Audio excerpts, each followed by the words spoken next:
Don't worry, I haven't shot anyone since Christmas.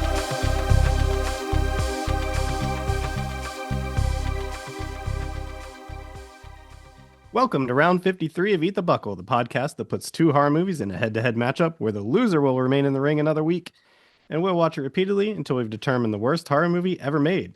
This week, we have two brand spanking new challengers entering the ring, 1999's House on Haunted Hill versus 2006's Black Sheep. I'm Jared, and with me as always are my two co-hosts, Josh and Aaron. Gentlemen, buckle up because from here on, it gets real scary. Oh, How are too you? bad. Too bad we're not a audio and video podcast because boy, that was frightening. The acting that you did, lifting and replacing your glasses on your face. I couldn't visually do what Jeffrey Rush does with his eyebrows there, so I had to do it with my glasses. But you two, it will be lost to history. It would have been Just you guys. would have been even more special if you were twitching. And it gets really scary. I was watching that as we watched that movie. I looked at Eric and I said, "That man's been nominated for Oscars." He really committed. Can you believe it? We'll get into it. That's the preview. He really committed. Sure did. How's it going? We're back. We got two new movies. Mm-hmm. There's always my favorite way to do this. Beginning of a new round. A new era. It's anxious. Like the coldest winter chill. I'm just glad there's no L-Man to be seen or heard from. Now, Aaron, why does this headset sit so comfortably on my head, and the one at your house, which I thought was the same system, No. was like a gigantic satellite dish? I had to wear a beanie, so it fit really. Do you realize you can crush this down? Yeah, And even with crushing them down, yeah. But the it one didn't fit. I've crushed it to the max. It was still like a giant rainbow over my head. I don't know. I guess you're supposed to grow out dreadlocks and a cap. That's phase two.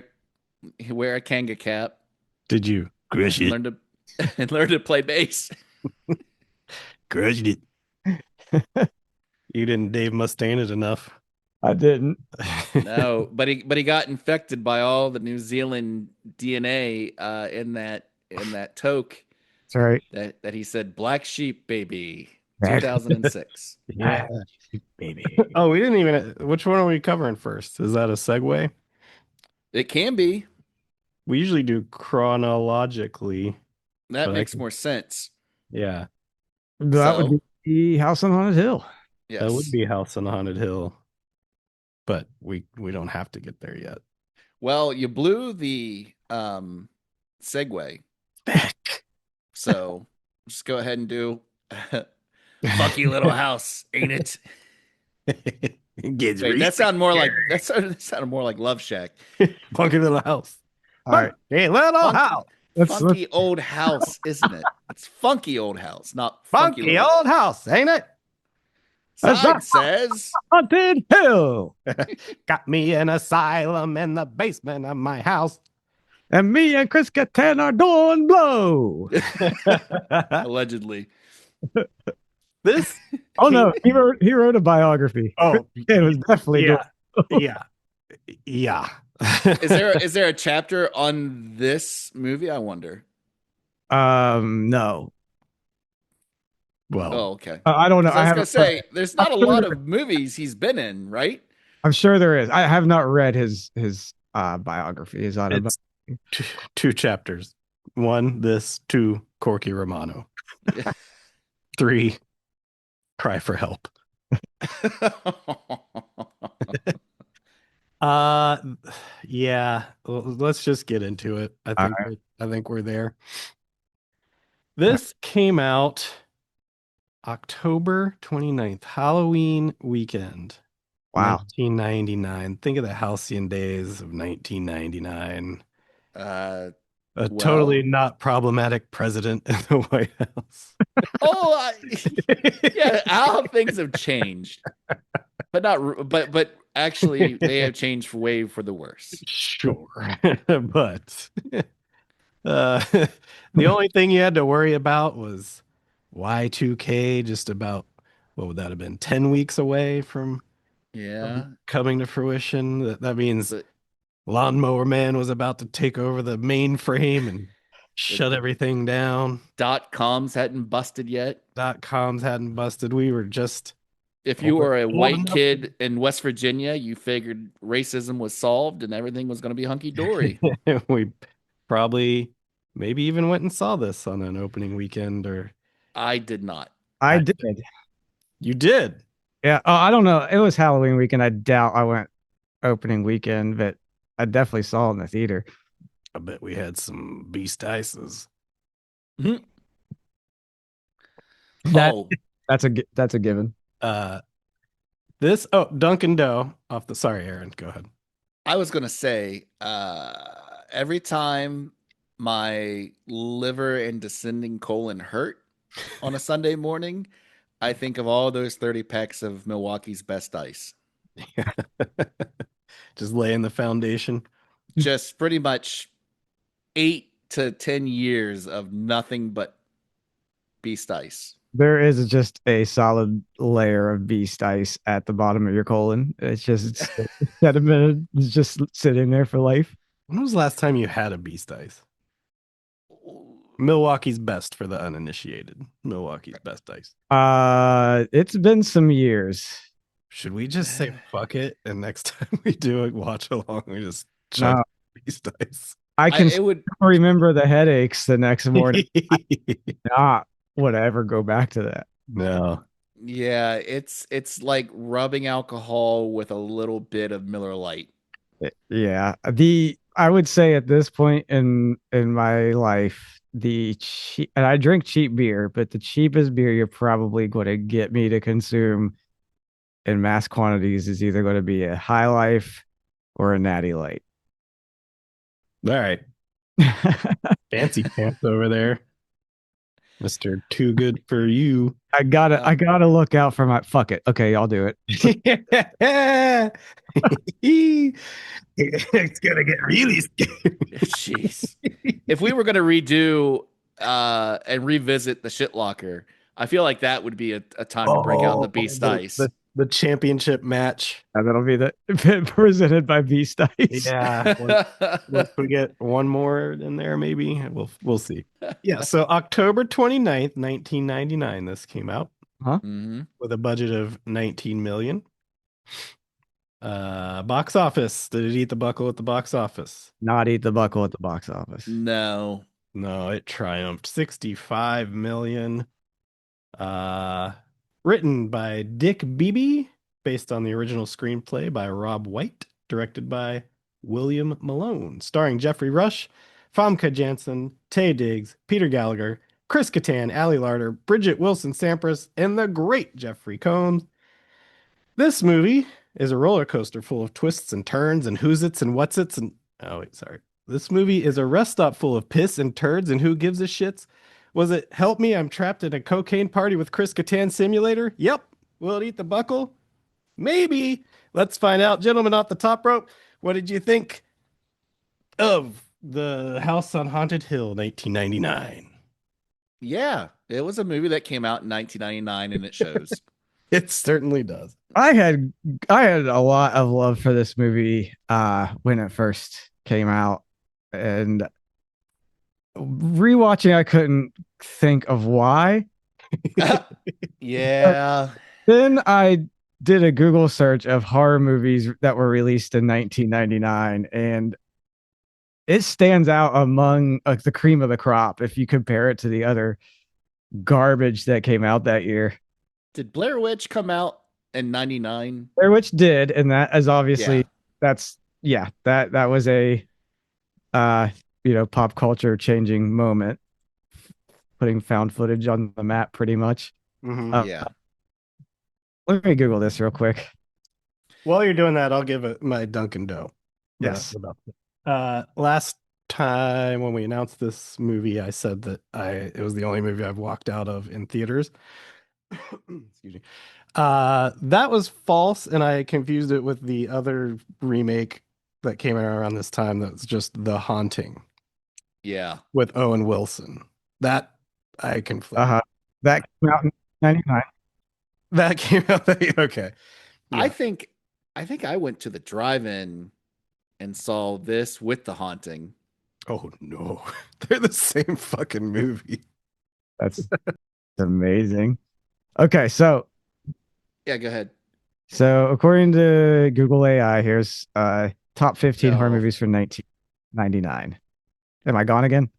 No, you're there. He was moaning at the AI usage. My intern. The Sixth Sense, good movie, not a horror movie. Blair Witch Project, which we mentioned. Mm-hmm. Stigmata, not great. Barely remember it. End of Days, Ooh. Lake Placid, Uh, The Haunting, Ooh. Woof. The Mummy, Ooh. Oh, Frasier, Monkey Boy.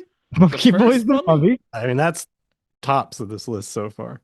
Deep Blue Sea, All right.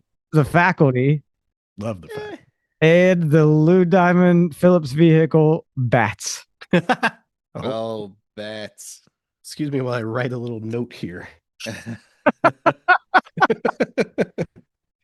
That's bad. And this is like I'm now flashing back to like when we first got a DVD player.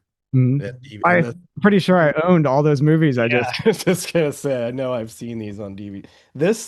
Watching this had no I know I'd seen it. Nothing stood out as having seen it before. Boy, it's bad. yeah, and it's sad because it's got all the it's got a great cast, I feel like Yeah. bunch of capable actors.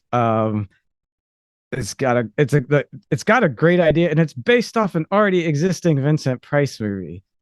Yeah. Like you would think that something like this would be a slam dunk, and somehow they just completely went off the rails. Well, like you said earlier, when you mentioned or we were talking about Blair Witch, you have like Tale of Two Cities here. You've got a completely independent film where the actors all got screwed over on getting paid because they didn't know what they were signing in Blair Witch. And was kind of like a tent pole for saying, "Oh wow, this is what things for better or for worse are going to be." And then you had this example of, "Hey, we're still just throwing anything at the screen, at the script to pump it up instead of just focusing back in on what made the original great." Yeah, It's complete excess on the screen that doesn't need to be there because. Do you guys remember the William Castle one? that's the original, right? Yeah. You guys both have seen the original one, right? I have. All right, Jared. Maybe. I don't know. There's no ghosts. See, that's the thing I liked about this one.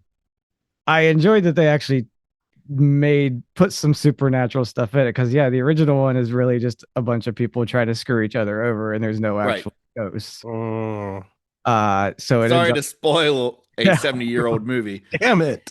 it ends up being just a murder mystery that you think is a ghost story the whole time. Yeah. Yeah. So it's like Scooby Doo, the precursor of Scooby Doo. Yeah. Sure. But yeah, I actually enjoy it. Like that's kind of I did think like it's cool how they actually gave this a real supernatural element. Unfortunately, it was really bad. They just yeah.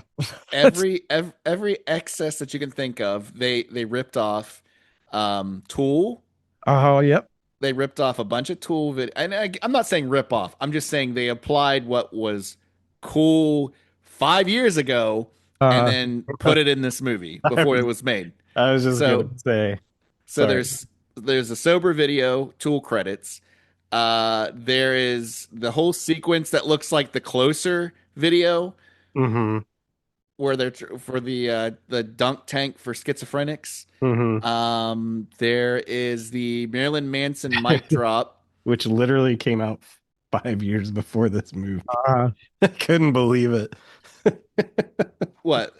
Portrait of American Family was That 5 years before this. Sweet Dreams, their cover of Sweet Dreams. Yeah, it came out. I could not believe that they were using that song. it's such a stupid moment in the movie Yeah.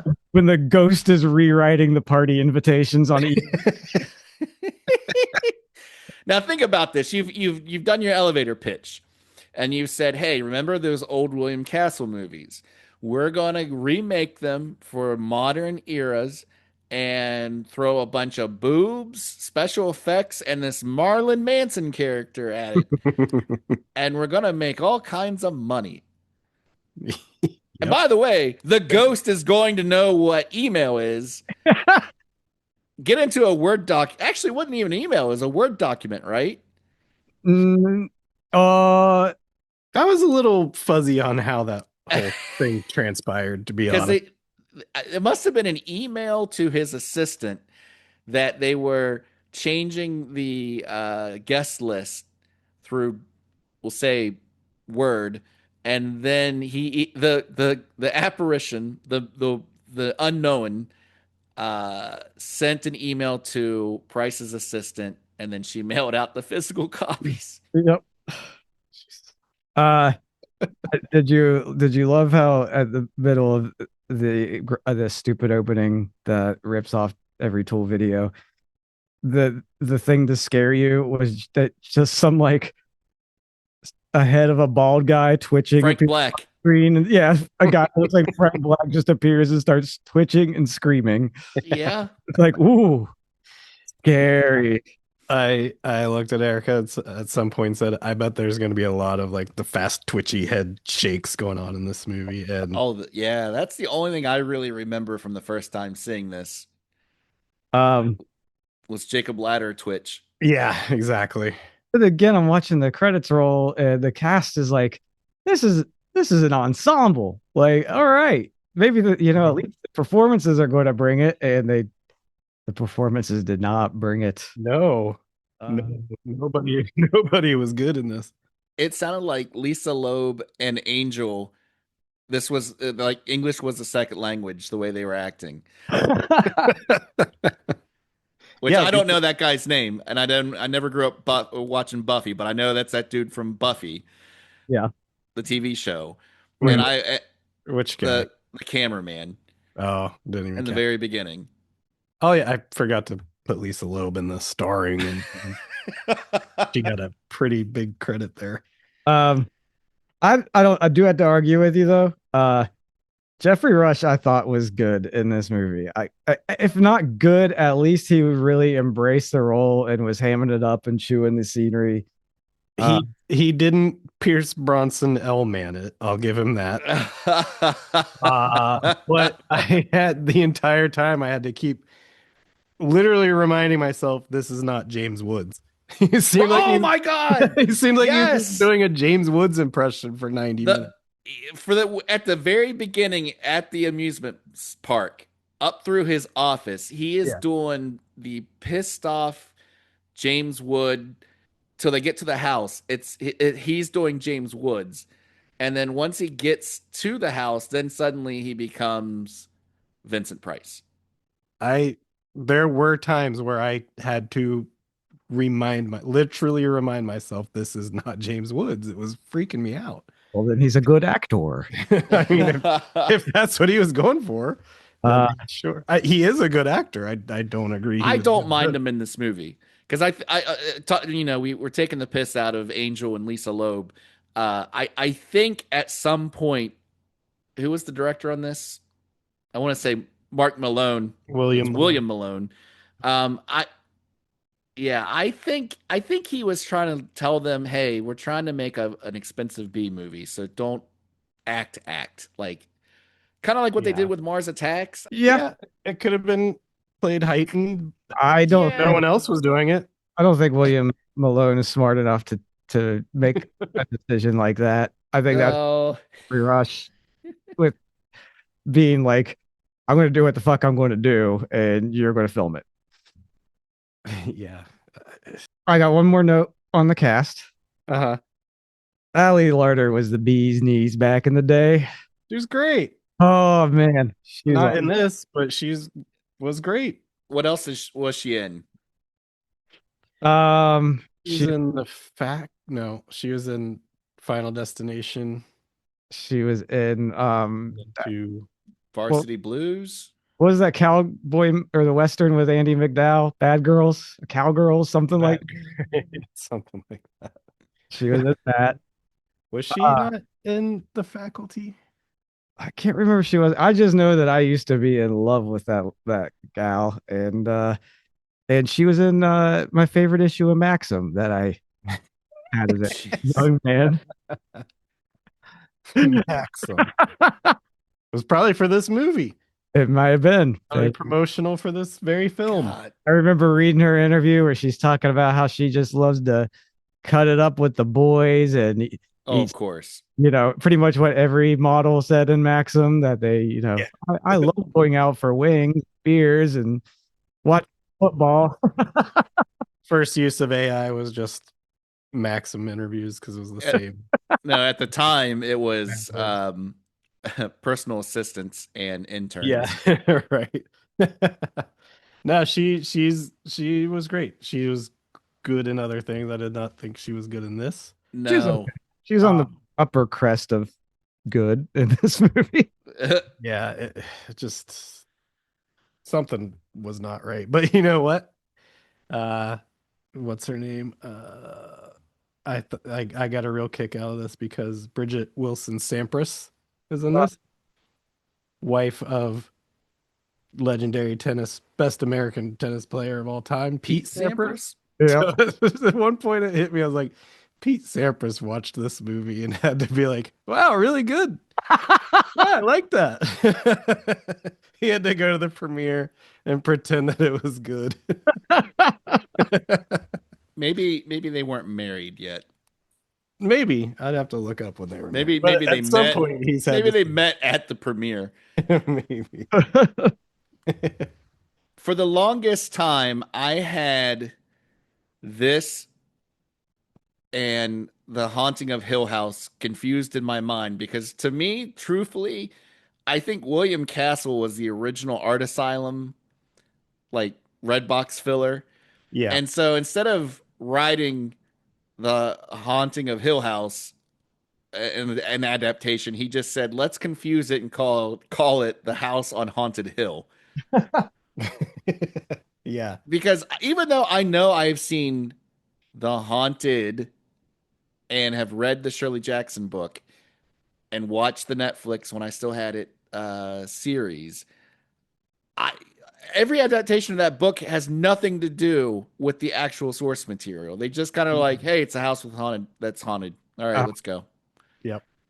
Agreed. There was no in the book. You go to hell, Grandpa. You go to hell and you die. On my deathbed, I will remember that stupid line from The Haunting. Wow, this place is haunted, huh? I'll tell you the best thing about The Haunting was the spoof of it in Scary Movie where David Cross is fighting the ghost. Yeah. They have like a wheelchair duel or something. Yeah. So They sure do. No, was that Scary Movie 2? That was too. Jared, one of the favorite movies in Jared's household. I've probably seen that movie more than any other on maybe other than like Wet Hot American Summer. But yes. Sorry, just real quick. Pete Sampras and Bridget Wilson married September 2000. So good chance they were together when this came out. Yeah. Mm. They might have met at the premiere. Also, she is Veronica Vine. I could not stop saying that either from Billy Madison. That Veronica Vine is one piece of ace. So that gave me more enjoyment than thinking of Pete Sampras watching this movie beside his wife and then just calling her Veronica Vaughn over and over in that Chris Farley voice. Like the moment this movie started, I was already rolling my eyes because of the whole it opens up on what originally happened in the house, and you see Jeffrey Combs as the evil surgeon and his even more evil nurse. And uh then like the lunatics get loose, and I'm like, why was there ever a fucking time where being mentally ill was scary? Yeah. Yeah, Like that's people another one of those things. It deformed and like, just oh doesn't my age god, well. it's a crazy person. They're going to murder us. Hmm. It's just so bad, and they take it to such a degree at the beginning of this. It's like every single close up is like someone with their face right in the camera going, "Whoa!" It's just like, Yeah. oh, it's so terrible. They took every extra from that Green Day video and just threw them in this dark set. Yep. They went from the music video and said, "Hey, we got everyone dressed up. Let's just go ahead and put them over here and make this movie." Yeah, there's just too much shit going on, too many layers of, and none of it was done well story wise. Like, so I mean, for those who aren't going to watch, like this, the plot is, as we've kind of established, is there's a fire in an asylum where a bunch of people died, and so what was it, 50 years later or something? Mm-hmm. Uh, 55 years J- later. James Woods, aka Jeffrey Rush, rents out the property to have a 60. birthday party for his wife, where he's planning to murder her but make it look staged. Mm-hmm. And then because they have this playful banter through the whole movie, how they want to kill each other and they hate each other and blah blah blah, blah, and then but his wife also is double crossing him by faking her death, Her death. frame him for the murder.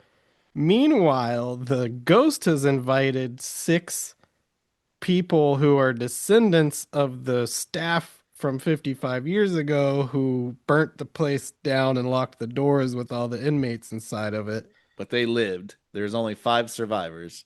Yeah, so that's a lot going on Ready. already. Then you have like, And again, they walked it up to the edge of being Hill House mhm, because they took a it looks like it's 16 stories tall Art Deco sanatorium asylum, whatever the term I'm supposed to use these days, and made a house out of it. right. Chris Kattan is the Like, caretaker. you Plus, needed the house that only also just looks like a skyscraper built into the side of a mountain. right. Yeah. Well, if Chris Kattan's the realtor or the caretaker or something of it, The and owner. He's the Oh, owner. and like the moment he's on screen, he's terrified of this house. Why is he renting it out for a party that he has to go to? Why is he there? He yeah. needs the money. He owns it, and they make it clear that it's in a state like they're constantly renovating it, but he seems terrified to set foot inside it. There's all kinds of mechanisms that are going off that he knows about, so they've happened before. So he's like, "Oh, those are just we're locked in now." Like, Also, if the ghost rewrote the invitation, oh, then why does Peter Gallagher wind up there, who is apparently in an extramarital affair with Famke Janssen before all this, Because he's one of the descendants. but he wasn't originally invited to her party? No, he was invited by the ghost. Right. So she's fucking the dude, but doesn't want him at her birthday party. Well, But they already have this plot in their heads. I would If they say, could keep one name on there, like, oh, yep, got to keep that guy. yeah, I would say that, well, here's your plot hole, Josh. the one we found it.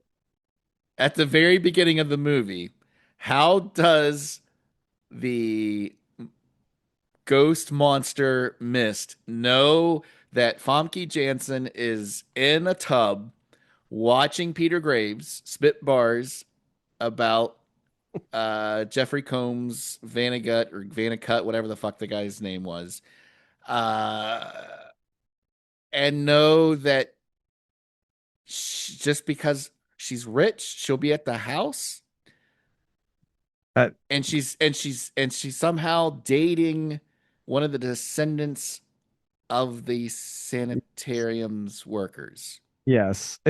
This movie is so 90s it hurts. Right.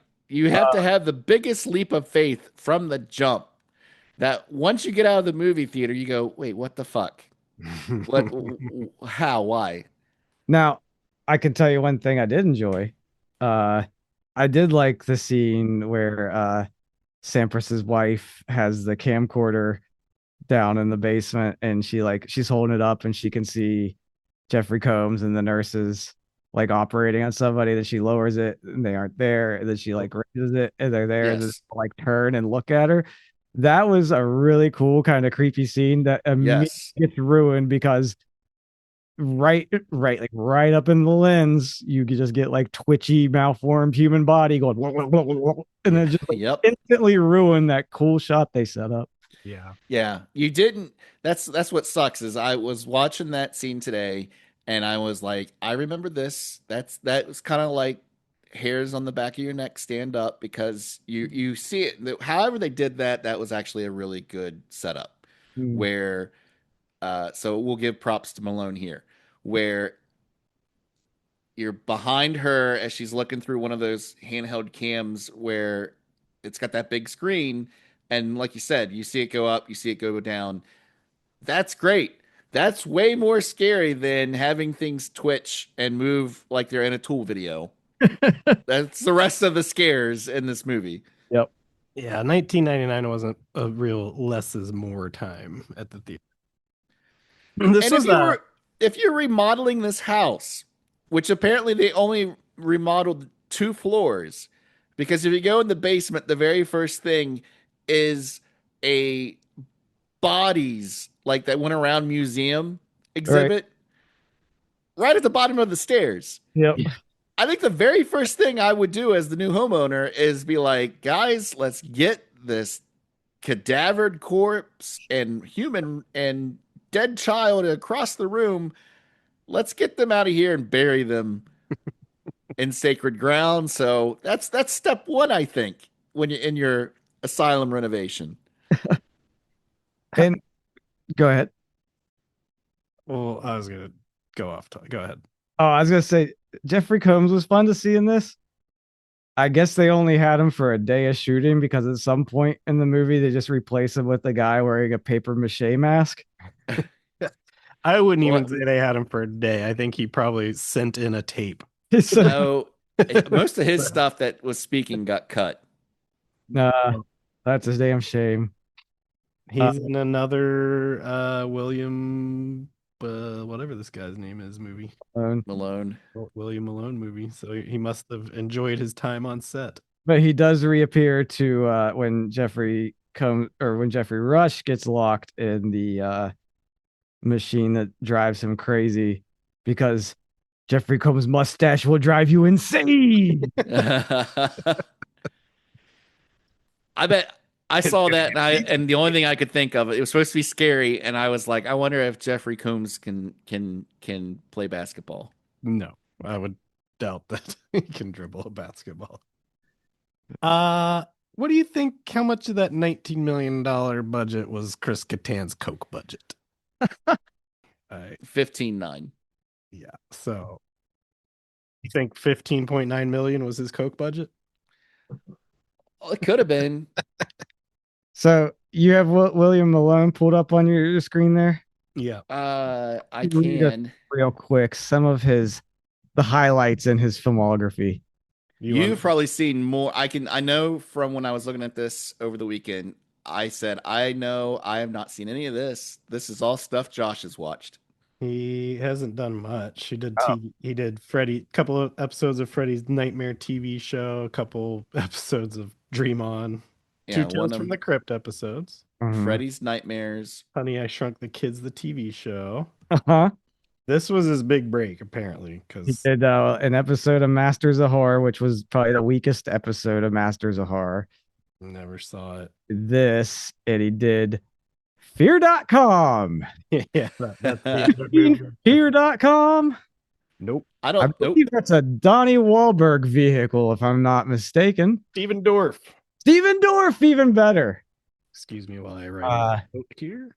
And so I guess the last thing I'll say about this movie, because my notes are done. I don't know what else you guys have, but I don't think that the problem with this movie was necessarily the actors in it. I think it was just a terrible script uh, in the hands of a terrible director. William Malone had no business directing a movie like this. I don't even know how he got the job based off of his resume. Friends with Zemeckis helped, and Joel Silver. He is friends with that Masters of Horror group. Josh, Yeah. I'm so glad you brought that up because that brings me to my last note. And I want you guys to open up what I sent you. Okay.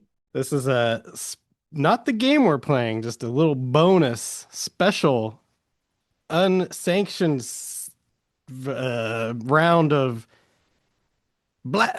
Slasher Beast Theater.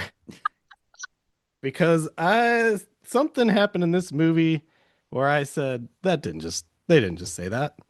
That wasn't the script.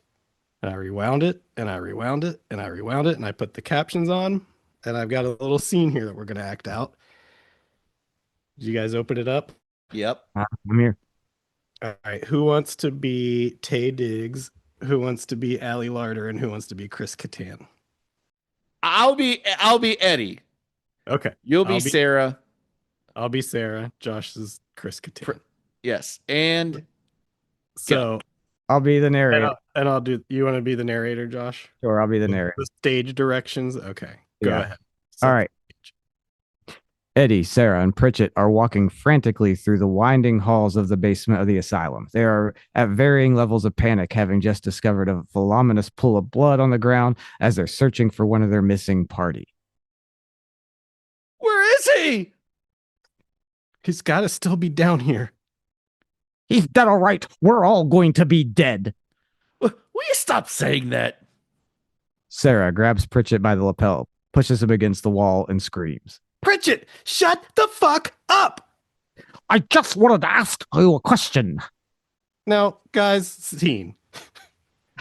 What's the problem with this part of the script? You just let Kattan go off script? What question is he asking there? That's the dialogue of that scene. You let Kattan go off script. And that was the best take. That's your answer. Where is he? He's got to still be down here. He's dead, all right? We're all going to be dead. Will you stop saying that? Shut the fuck up. I just wanted to ask you a question. He was trying to sell her a little bag of Coke. And it made it into the scene. It's the same logic where Sarah tells Eddie, if we keep making right turns, we'll get back to where we go. And then immediately Malone shows her take 2 lefts. Mm-hmm. So don't worry about it. Just watch. Just watch the movie. I don't do heavy petting at the drive-in. That's all this is for.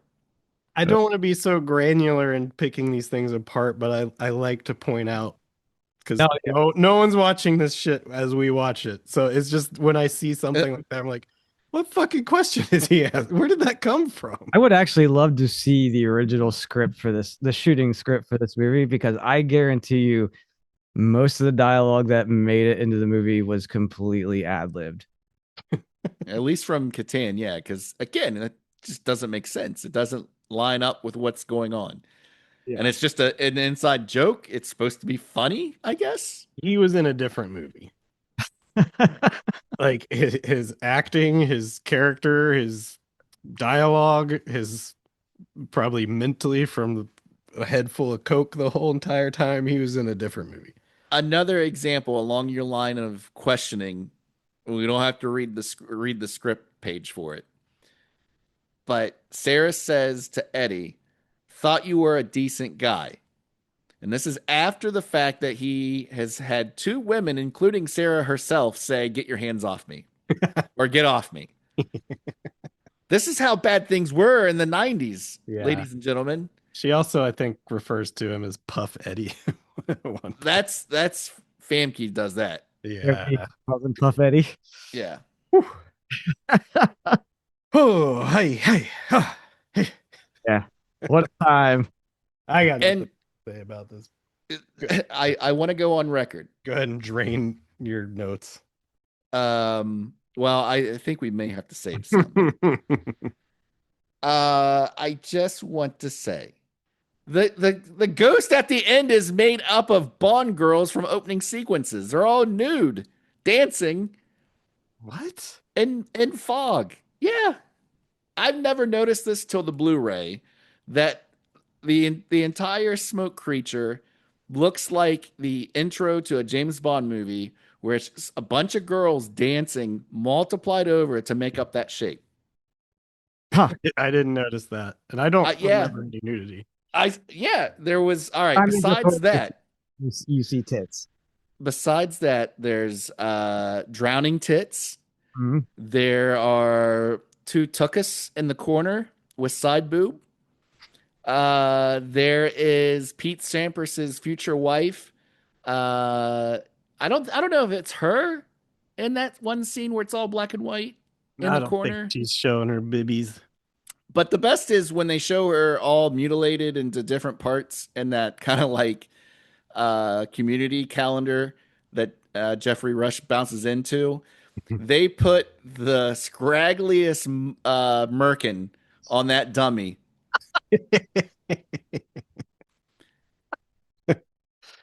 Okay, It looked like they shaved Lane Staley's chin and put that on the mannequin. I don't remember that either. Well, that's a you have to hit pause in just the right Can't second. wait to watch it again to see what I missed. I will say towards the end I did pull out the old laser pointer and was playing with my cats for a little while. I couldn't fucking I couldn't sit through it. now, did you read anything about the sequel to this? No.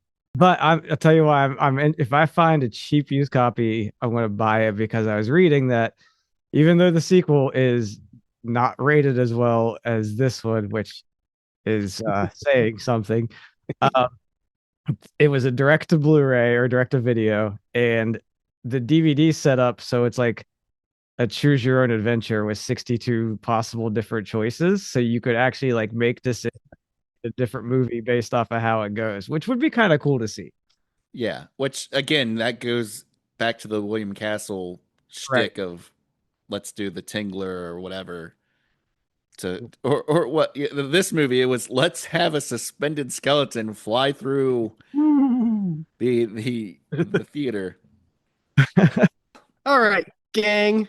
You guys want to play a game? I want to play a game. All right, let me just pull it up here. This a new game to introduce to you guys called Cameo No.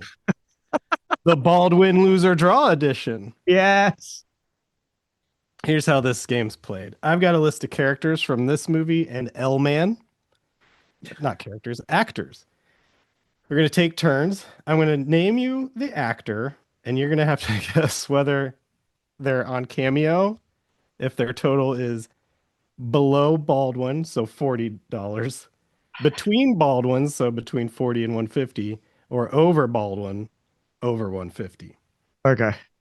All right. Got that? Or you can say Yes. draw if they're tied with a Baldwin. So here's how this works. I will say a name. First, you will guess below, between, above. I'll say whether you're right or not, and then you have to give me a total. If you're within $10, you're correct. Or you can just say, I don't think they're on Cameo. So there are actors Oh, in so Cam. Correct. Okay. so they all are on Cameo or are not. It varies. It See, varies. this is a layer. You've layered your game Don't you worry about it. one step too far. Nope. All Who right. wants to go first? Josh wants to play a game. So, all right. And you can also just off the bat say, I don't think they're on, and that gives you 2 points if you're correct. Okay. So, Jeffrey Rush. Not on. Jeffrey Rush is not correct. He is not on there. Look at you helping Josh out at the very end. And the very first one you asked, Oscar winner Jeffrey Rush. Of course Jeffrey Rush isn't on fucking Cameo. Aaron is Famke Janssen. Above, God, below, or between. You can take a I shot. say she's not. I hope she's not. She is not. You get 2 points. I see. Tay Diggs, Josh. Now, you may not want to blow you because if you're wrong, if you say no and you're wrong, then you don't get the chance to try to get the other points. Right. Is Tay Diggs on Cameo? Below $40, between 40 and 150, or over 150, or not on there at all. Tay Diggs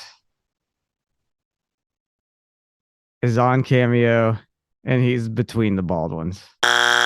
I will say that your guess of between is not correct. Would you like to give a dollar amount or double down that he's not on there? Wait. What? What? What? I got it wrong. He's not between, but now you get to guess. So you could say, well, he's either lower or higher. Oh, You know that much. then he's lower. Oh no, he'd be higher. So you're saying lower than $40. He said lower than $40. That is incorrect. The correct answer is it's a push. He's 150. He's the exact same total as Stephen Baldwin. Hey, Diggs. Wait a What has second. he been in? Ever? Aaron, Peter Gallagher, Yes, he's on there. below 140, between 140 and 150, or above. Above. That is incorrect. Oh, So he's either between, lower, or not on there at all.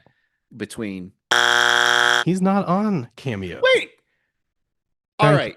I don't want to produce in the middle of your show, It's a flawless But- game. but did you just say it's a baller game? Flawless. It's Flawless. a Baldwin game. You But think if I say he's on there and he's not, I don't win any points. No, the first thing you get to do is try to level Okay. out whether it's lower, between, Okay. or higher, and then that gives you an idea. Your layer cake games confuse me. Okay. Josh, Chris it's your turn. Kattan, Josh. it's definitely on Cameo? You got to say whether it's lower, between, or higher. I know he's so desperate for money, but I know he's just a pompous prick who probably thinks he's worth so fucking much.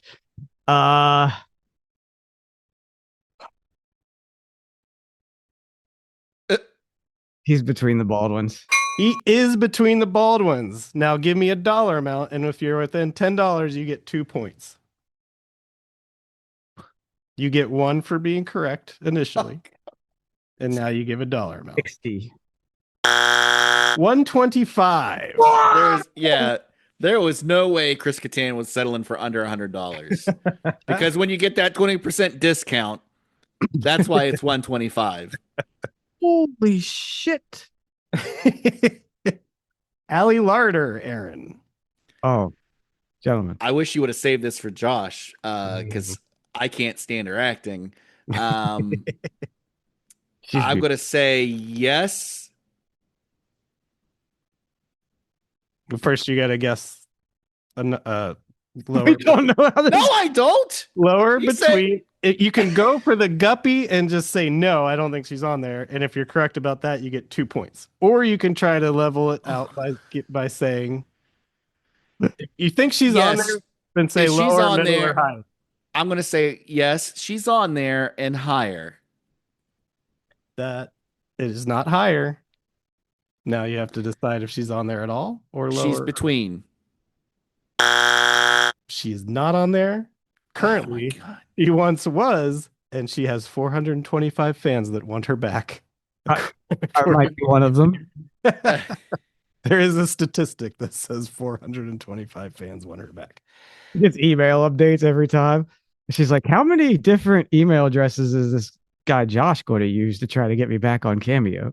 You mean Josh, her assistant said that. There's only so many times I can wish him a happy Monday, Tuesday, Wednesday. Josh, what about Bridget Wilson Sampras? Uh she's on Cameo. She's on Cameo and she is between the Baldwins. She's not between the Baldwins. Is she lower or higher, or maybe not there at all? Okay, I take it back. She's not there at all. She is not there at all. You get 1 point. 4-2. She should be riding on that Nike money of Pete's. I know. Yeah, Pete's like maybe Maybe rethink it. I was like, maybe Pete's on Cameo though. Wouldn't that be something? Aaron, Yeah. is Lisa Loeb on Cameo? Yes. And I bet she's between the Baldwins. She is between the Baldwins. You get 1 point. Now for second point, give me a dollar amount, and if you're within $79. 129. See, I even said to myself, and I said it to the audience, when you put the 20% discount on, I still want over $100. So that's on me. I should have said 125. how many? I guess she charges that much because she knows everyone is just going to ask her to sing those song lyrics. Stay. Hi, Aaron. You say I hear what I want to. And it's your birthday, and it's okay if you have cake or if it rains. It's your day. Joshua. Yeah. Is Jeffrey Combs on Cameo? Oh no. You're saying no. I want to interject and steal. Okay. It's not the rules, but go ahead. Yes. He's not on Cameo. Really? I was shocked and glad to see it. Almost anyone that's been on Star Trek, and he has been on Star Trek more than most. I'm amazed he doesn't sit there and collect easy money. I'm not. He strikes me as a man who probably still uses a flip phone on principle.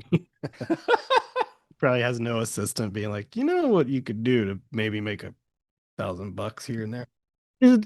Here he's a real gentleman and a treat to meet, but I don't. Yeah, he's not like it. I've loved him when he's on Joe Bob. He's one of the more normal people that has come on there. All right, that's it for that. Now we got L-Man section, and there's just a few here, so we'll get through it. All right, whose turn? It's my turn. Okay. Well, here's okay. Pierce Bronson. No, God. There's your softball. All right, 2 points for you. It's 6-5. What about Dean Norris from Breaking Bad fame? Yeah, he's on there. He's got to be above the Baldwins. You're saying higher than the Baldwins. You're correct for 1 point. Now give me a dollar amount. He's probably at the 140 range. Well, the high range of Baldwin's 150. You got to go 150. 175. 245. I was gonna say 250. For Dean Norris. I watched some of them. He doesn't seem sober in those videos, folks. Unless he's had a stroke I don't know about, which hopefully not. And if so, then I apologize for saying so. But a lot of slurring in those videos. Can I tell a story real quick? And I don't know if I've told this yet in our Baldwin corner talking about Cameo. Have I mentioned how one of my landlords at some time in my life is on Cameo? No. I'm not going to name names. Oh, I know. But I will say this. If I was famous enough to be on Cameo, I would put it up for, I don't know, let's say $100, $125. So if you use that discount coupon, I still get my hundo. Anyway, you just block out 3 hours of your week and you just sit there and you do them all at one time. And it's like Saturday Night Live, where I put the cue card up and you're just saying, "Hey, Jared, I hear you want me to give a shout out to your brother Josh. Well, I hope you guys have a really great day. live long and prosper, or whatever the fuck it might have been. Yeah. That's all you do. And then the next cue card comes up. And that's it. As long as your PA has everything set up in terms of the recorder or of the cell phone, you're golden. That's 3 hours where you're doing nothing but making money. Look, I aspire to be on Cameo someday, so let's Just wait till this podcast takes off. yeah. We'll All right, be we got waiting. 3 more. Whose turn is it? Mine. Troy Evans, aka Roger Podacter from Ace Ventura. Yes, he's still alive. I looked it up. Yes. You say he is okay. I bet he's on there. I need a lower, higher, middle, or draw. I'm gonna say middle. He's not middle. Is he lower, higher, or do you want to rethink not at all? Poor man. Not at all. He's not at all. You get 1 point. Thank good. Good for Troy. What about Jeff Fahey, the L Man himself? Josh? Not on Cameo. Correct. He's not, but he was, and 163 fans want him back. About 300 less than Ali Larder. I wanted to hear him talk about what was the monkey's name? Captain Zebo Man.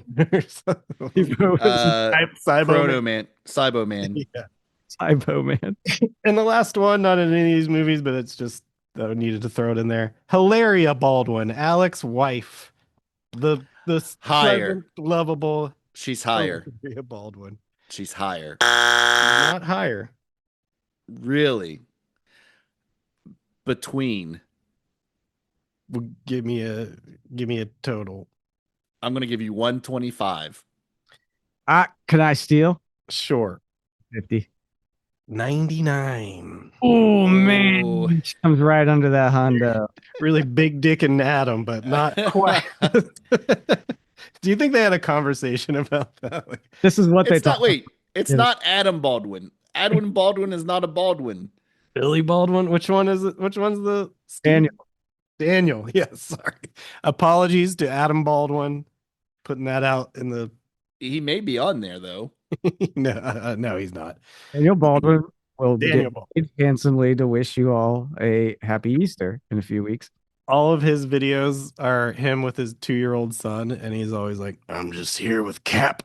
I think his name's Cap, and he's like, "That's right. Got a 2-year-old son, and I'm old." That's most of his videos that I saw. So then it would be that with Happy Easter, eat the I buckle. mean, Daniel 440. If you were a big Baldwin fan, I'm looking right now. There's only 9 videos left at this price of $40. 9, and then he's Done. But here's the thing. his inventory's gone. He's paid off his Volvo. It's $40 plus. So is it $40 just for like 30 seconds? And then if you wanted to like have it personalized more than just like happy birthday, Jared. Oh yeah. His videos were long. Dean Norris's were like 20 seconds long. I think Baldwin's were like a minute and a half, just because he's just rambling on. You And- can send him a and, like, message for $10. Most of it's him talking to his kid. His 2-year-old son. This is good. Well, that was Cameo No Baldwin Loser Draw Edition. I love it. Can we do a follow up now? What? Or did you wrap it up? I wrapped it up, but go ahead. I'm sorry, I stepped on your wrap up. No, you no, were going to say the I name was again. done. No, Say I the name did. again. I said it. Okay. Just wasn't very crypt keeperish. Yeah. I got a sore throat. Oh. Okay. Last time on the podcast. Cameo No. I was like, sorry. No. Go ahead. Last time on the podcast, Josh shared a story about pennies and Mhm. their use. Mhm. The Useless. very next day, Friday after that record, I went to Josh's favorite fast food restaurant, Uh-huh. Wendy's, Uh-huh. because as I recall, Josh hates Dave Thomas. It's true.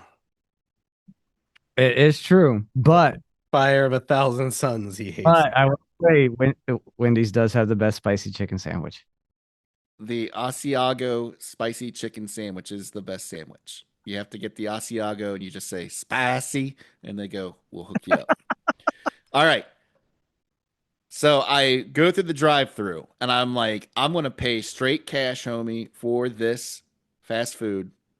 I don't remember the exact amount, but there was 18 cents. I remember that clearly. So I counted out for you Gen Zers out there, one dime, one nickel, and 3 pennies that were in my center console of my car. Did you do this as a social experiment? Absolutely. What? And nothing happened. They said, "Oh, What? thanks. Thanks. That's it." Wow. Okay. So And then wherever you were was some hustling going on.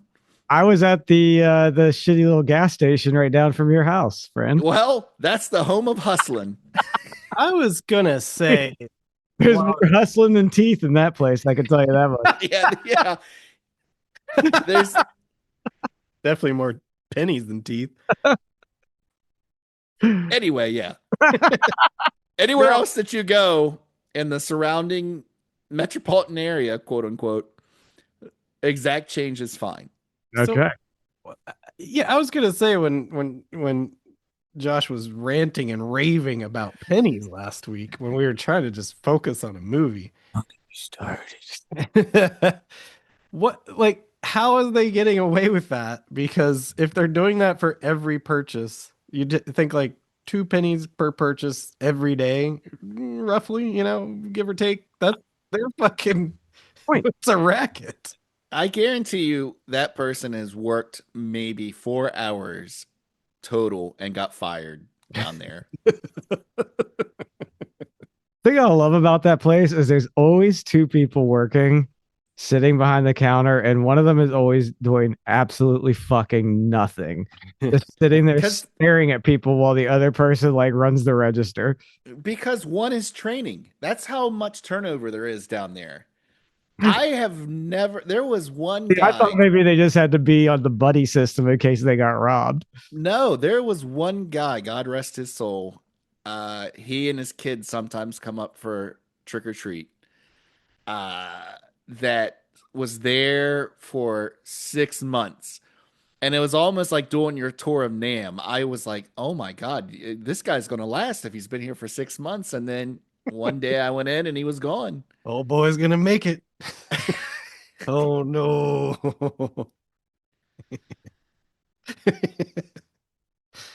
Dude, Yeah, Josh is doing a spit take. oh no. He was sitting there like, I'm 2 weeks from retirement. Oh, no. And he didn't make it. Oh man. Guys, let me give you my 100% factual introduction. Black Sheep released theatrically in New Zealand on March 29th, 2007. Couldn't find a budget, made 5 million American worldwide. Written and directed by Jonathan King. Starring Nathan Meester, Danielle Mason, Tammy Davis, Peter Feeney, and Oliver Grant. In this movie, genetic experiment goes bad, causing a herd of sheep to turn into flesh-craving monsters. Was it full of sheep thrills and sheer terror? Yep, but will it eat the buckle? Maybe. Let's find out. Off the top rope, fellas, what did you think of Black Sheep? Loved it. It was great. I really, this was like, what's the Uncle Peckerhead? Yeah, Uncle like an Peckerhead. We've been chasing that high since we got it all those months ago of like, when are Yep. we finally gonna stumble on a fun movie that we can watch repeatedly with multiple viewings, and we found it, which is not the conceit of this podcast, but it's fun when that happens. Yeah, Josh is the one with compassion amongst the three of us. And when he was wearing that toboggan with the New Zealand albatross on it, like I said, it wormed its way into his brain, and he live recording shouted out Black Sheep, 2006. And I knew we were going to be in for a good time because he had this smile on his face when we both said couldn't think of what movie you were talking about. No, I'd never heard of it. And searching for it, there's a lot of Black Sheep out there. Yep. Glad it was this one. I was a little worried for the first maybe 10, 15 minutes. Sure. It starts off like a trauma film. Yeah, which I thought was how we were going to, how it was just going to unfold the whole time. But yeah, it was fun. It was hilarious. Yeah. I laughed a lot. We can get into more details about what I really liked about it. But yeah, initial reactions were just a real breath of fresh air. I will say if you have watched Brain Dead, aka Dead Alive, you've probably already seen this movie. If you haven't and you've seen that movie, it's definitely in that same vein as Peter Jackson's weird shit Yeah, that he I was still hasn't released on 4K. Where is that stuff at? right. Although that's a monkey paws question because he's been responsible for those Beetle Get Back movies Mm, and a couple other things that his company has done for in terms of new releases that have used AI and mm, they've just looked wonky. mm. So I don't want AI in my Dead Alive. Yeah. I feel like Peter Jackson's one of those dudes. He's just gone overboard, and we're never getting him back. And Yeah, he's probably so above that movie right now, he'll never go back to it. I did have that note that I one complaint is I wished it did go into that more hard. uh when the Wait, character is Benjamin turning Mills, hardcore. I'll, No, I'll, I'm conflating my thoughts. One will lead into the other. There was the moment when one of the characters gets bitten by the goat and he starts to turn into the goat, where the first reveal he takes his shoe off and it's hoof, a hoof under there. That was when I first real like, was like, oh, okay, I get what we're doing here, and that made me think of uh, Dead Alive and Bad Taste, those two Peter Jackson New Zealand movies. And in my head, I was like, if it goes there to that level of gore and schlock, I was gonna be so fucking happy. And it never really quite got there. It teased it. It moment. did better than I thought it was going to once it turned that corner, but it didn't quite get to that just over the top that I She would. bit a man, and you watch his dick stretch. See, I don't want to say that because there are some things in this movie that not knowing anything about it will stick with you like Meet the Feebles Yeah, should we slide or whistle that? I'm gonna slide whistle that, Josh, Okay. because Yeah. for sure Yeah. when I saw that, I knew why Josh was smiling a couple weeks ago because he was waiting for us to talk about that. Yeah. Which was the showstopper for sure. Uh, that I also love like to me the scene where the main villain in the movie is having like his little press promo party or whatever, his Yeah. big unveil. And there's like business people there from Japan and Germany and all over the world. And there's just that wide shot of the herd of sheep coming up over the horizon, which I thought was every bit as fucking cool as the zombies in 28 weeks later coming up over the mountain. Yeah. It's Yeah. like Yeah. they Yeah. just are fucking everything up. It's so that scene was so hilarious and amazing. It's Kiwi Return of the Living Dead. Yeah. Yeah, that's apt. There's your elevator pitch. Unlike and again, it's concise. It's very easy to go, hey, let's make a funny movie and just make it with the idiosyncrasies from New Zealand. And that's Yeah. exactly what you got. You didn't get random tits. You didn't have a whole uh, uh, roller coaster sequence that you didn't need. No. Uh, this was exactly what a small independent movie needed to be. Which I say that, and they had the same FX crew from Lord of the Rings doing all the puppetry, which was great. You could have, if this was made in Hollywood, all that shit would have been CGI. Mm. Yeah. Yeah, the practical effects were They like Josh said, they just had in the dark, and then in the scene where they're doing the big press conference, It's just sheep on a hill, but they made it look so Yeah. foreboding, and that would all be CGI'd sheep that would look fake as hell if this had been a Hollywood movie.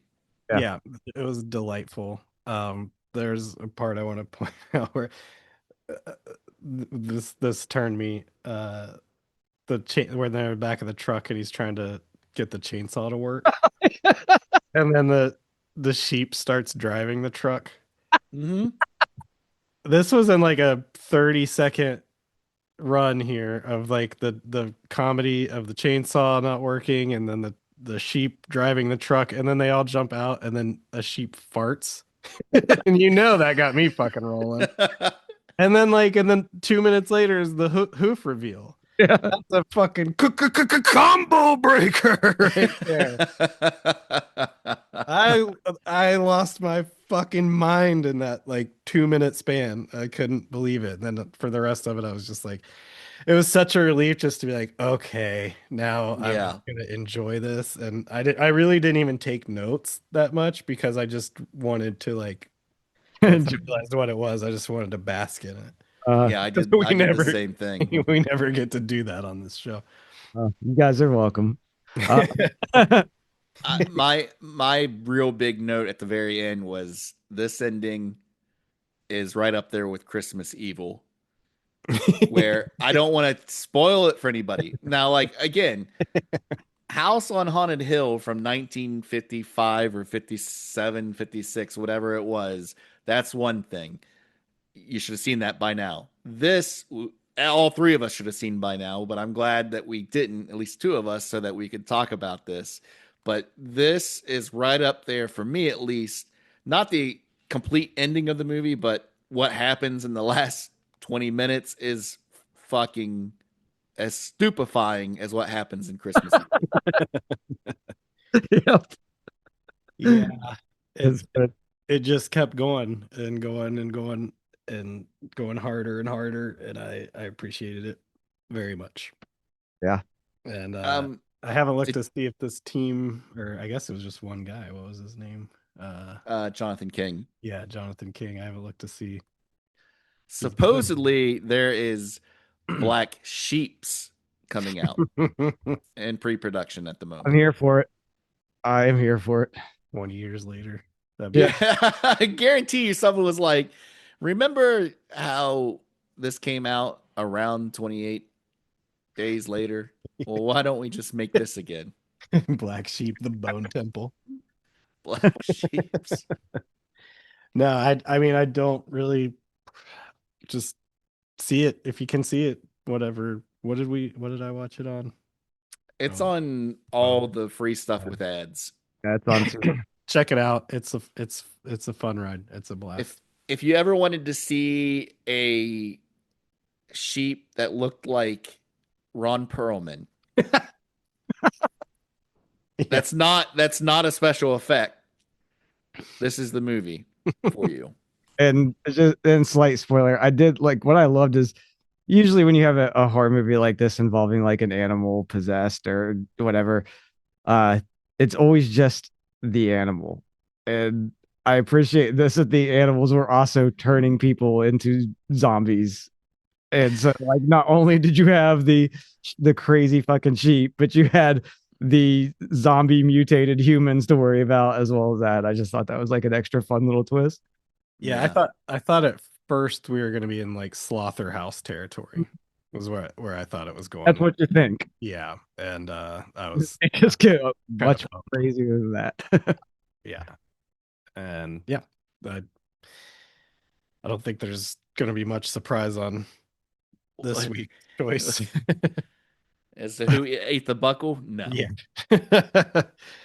Did you guys have any more to say about Black Sheep?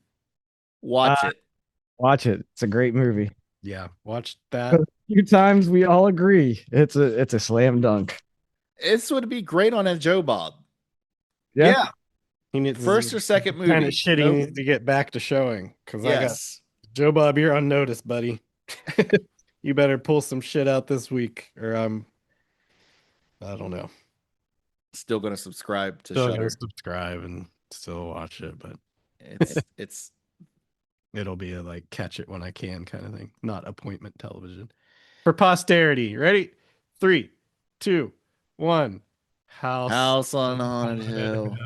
1999. I don't know if that picked Josh up, but he agreed with us.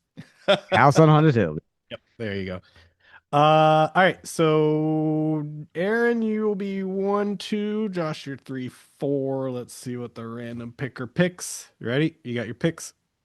Give me just Yeah. 1 sec. Yep. It is 3. Joshua, one of yours. Phantoms, baby. Was that a 99er? Affleck movie? Might have been a 98 or 99er. Wait, think The it was, Phantom?